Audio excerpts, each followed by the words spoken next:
그래서 저는 이제 질문 같은 거에 신경을 좀 많이 쓰는 편입니다.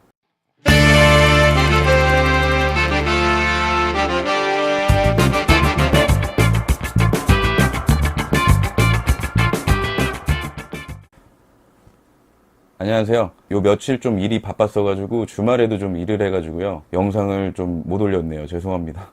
오늘은 몇몇 분이 좀 질문을 주셨었는데요. 좋은 직원을 고르는 방법을 좀 공유를 하고자 합니다. 뭐 사실 사업 아이템이나 이런 것도 좀 중요하지만은 저는 제일 중요하게 생각하는 게 사람이라고 생각을 하거든요. 여러분 혹시 중국의 역사소설 초한지 좋아하시나요? 저는 삼국지 초한지를 정말 좋아하는데 유방이 항우와의 전쟁에서 승리를 하고 중국 대륙을 통일할 수 있었던 게 뭐라고 생각하세요? 맞습니다. 인재입니다. 사업도 절대 혼자 할 수가 없습니다. 아무리 사장인 내가 멀티태스킹이 되고 능력이 많아도 몸이 하나이기 때문에 모든 걸 다 컨트롤할 수는 없어요. 유방이 장량을 얻고 유비가 제갈량을 얻었듯이 사업체를 운영하면서 작던 크던 인재가 되게 중요하다고 생각합니다. 근데 대부분 면접이나 이런 걸 보실 때도 뭐 제가 아는 사장님들도 마찬가지지만 좀 쓸데없는 것들을 많이 질문을 하고 좀 이상한 데 포커스를 맞추시는 분들도 계시더라고요. 조그만한 가게를 해도 정말 좋은 직원만 한번 잘 둔다면야 장사를 해나감에 있어서 굉장히 이득을 많이 보거든요. 회사에서 직원들을 채용할 때 우리가 제일 먼저 받아보는 게 이력서와 자소서죠. 뭐 어찌됐든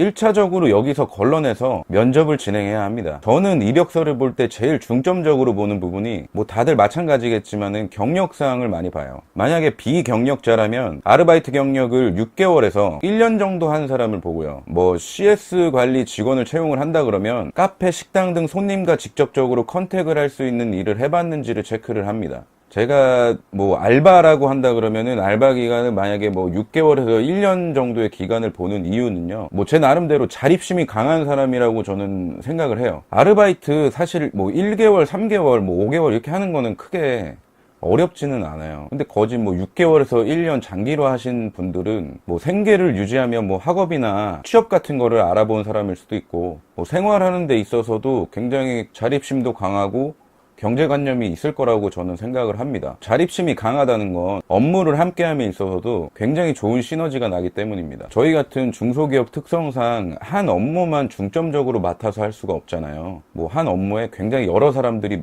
뭐 달라붙어가지고 뭐 중소기업 중에 뭐 큰 업체들은 그렇게 하겠지만은 뭐 사실상 소상공인들이나 뭐 저희 같은 그냥 일반 중소기업들은 그렇게 하기가 사실 쉽지가 않아서 이렇게 좀 자립심이 강한 분들이 좋다고 판단을 해요. 예를 들어서 또 뭐 영업직을 뽑는다 하면 뭐 놀이동산 아르바이트나 당구장이나 뭐 이런 곳에서 일하신 분들 뭐 저는 좋다고 생각했었습니다. 뭐 놀이동산 같은 경우는 뭐 다양한 연령층을 상대해 봤을 거고 뭐 항상 웃는 얼굴로 대해야 하니까 영업할 때 좋겠죠. 뭐 당구장 같은 경우도 연령대가 굉장히 높잖아요. 이용하는 연령층이. 뭐 아무래도 영업하는 데 있어서 사장님들이 연령대가 많이 높으니까 그런 분들 만나도 크게 낯설어함이 없을 거라고 생각을 했어요. 그러니까 비경력자들의 뭐 아르바이트 경력 같은 걸 많이 넣는데 넣었다 그러면은 저는 뭐 이런 것들을 많이 중점적으로 봐요. 어떤 일을 해왔고 뭐 그 일을 할 때 어떤 업무를 했었는지 그게 실질적으로 제가 채용하는 그 자리에 알맞는지가 제일 중요하잖아요. 뭐 여기까지는 거의 대부분의 사장님들이 비슷하실 거라고 생각을 해요. 뭐 경력직을 뽑을 때는 최소 3년 정도를 다닌 사람을 많이 뽑습니다.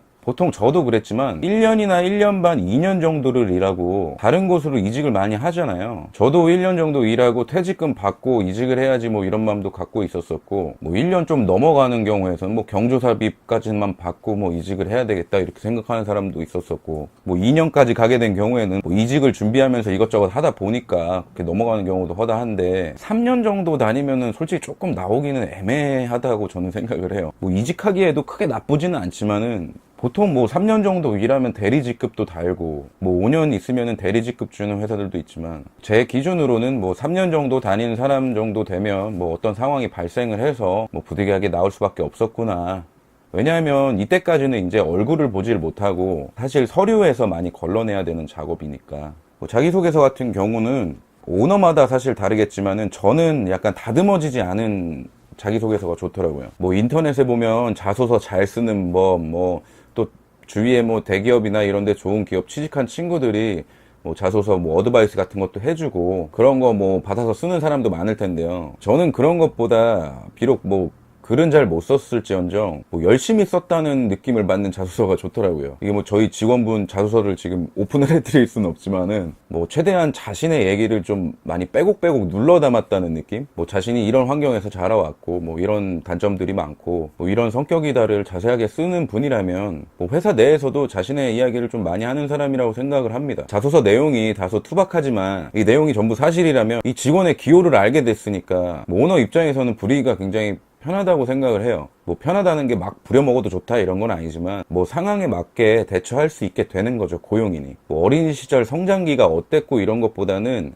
사회생활을 직접 경험하면서 느꼈던 부분들이 좀 많은 그런 자기소개서가 좋더라고요. 뭐 제일 중요한 거는 사실은 이제 면접 질문이라고 저는 생각해요. 뭐 그 전까지는 얼굴을 직접 보질 못하니까 이런 서류 가지고만 사실 판단할 수가 없는데 어떻게 또 사람을 서류 가지고만 판단을 합니까? 그래서 저는 이제 질문 같은 거에 신경을 좀 많이 쓰는 편입니다. 아무래도 중소기업이나 송상공인들 같은 경우에서는 직원이 많지가 않기 때문에 한 명을 뽑더라도 굉장히 신중하게 뽑았으면 좋겠어요.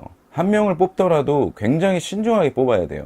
뭐 제가 질문하는 방식은 단답형의 질문은 가급적이면 피합니다. 그 네, 아니오가 나올 수 있는 질문 자체를 아예 안 해요. 저도 얘기 듣고 깜짝 놀랐지만은 출신이나 부모님 뭐 하시냐, 뭐 결혼은 언제 할 거냐, 뭐 애인은 있냐, 이딴 질문하는 회사들도 있더라고요. 그런 건 솔직히 말해서 자기 회사 똥치라는 질문이라고 생각해요. 업무에 아무 도움이 안 됩니다. 그냥 의미가 없어요, 의미가. 그리고 뭐 자주 하는 질문들 있잖아요. 뭐 자신이 이 회사에서 뭐 근무를 한다고 생각하고 5년 뒤에는 어떻게 돼 있을까, 뭐 이런 질문하는 회사들이 있는데 이런 거 좀 굉장히 추상적이지 않나요? 좀 말이 안 되는 질문이라고 생각해요. 이런 추상적인 질문이 필요가 없어요, 업무에는. 아니, 면접을 보는데 이렇게 추상적인 질문을 한다는 것 자체가 굉장히 좀 시간 아까워요. 이런 질문보다는 뭐 자신의 주관이 좀 뚜렷하게 나올 수 있는 그런 질문들을 많이 유도를 해요. 뭐 예를 들어서 뭐 인생에서 가장 중요한 게 뭐라고 생각하냐, 왜 그렇게 생각하냐, 뭐 조금 더 주관적인 답변들이 나올 수가 있는 질문들, 예를 든 거예요. 그래서 그 대답 안에서 이 사람이 창의성이 있는 사람이구나,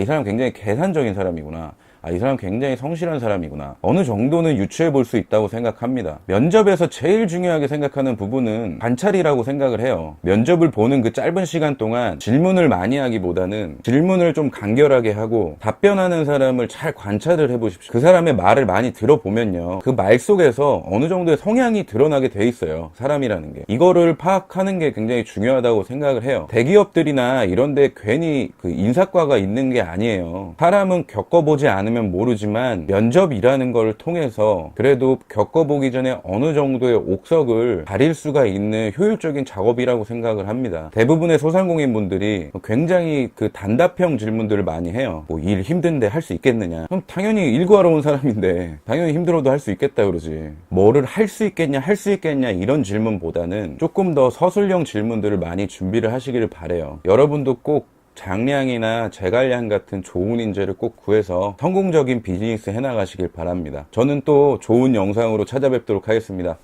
안녕히 계십시오.